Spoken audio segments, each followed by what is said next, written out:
মুর্শিদাবাদের সাগরদিঘিতে আজ সকালে এক ভয়াবহ দুর্ঘটনায় দুটি চলন্ত লরিতে আগুন লেগে যায়।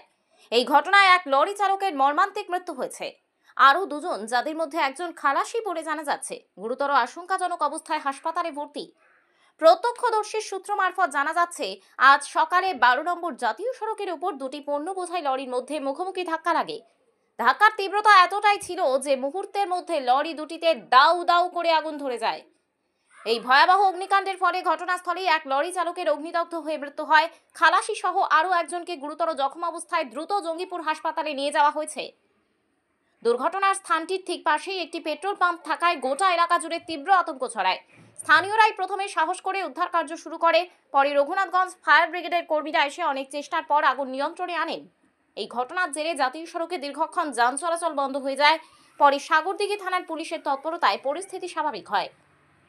ঠিক কী কারণে লরি দুটিতে আগুন লাগলো তা এখনো স্পষ্ট নয়। দমকলের আধিকারিকরা ইতিমধ্যেই বিষয়টি তদন্ত করে দেখছেন। আজকে অ্যাক্সিডেন্ট হয়েছে, একজন ব্যক্তি মারা গেছে, প্লাস আরেকজন ব্যক্তি মানে শেষের দিকে। কোন গাড়িতে ছিল? দুটোই মানে ব্যাপক হারে অ্যাক্সিডেন্ট হয়েছে, আপনারা ছবিতেই দেখতে পাচ্ছেন স্যার।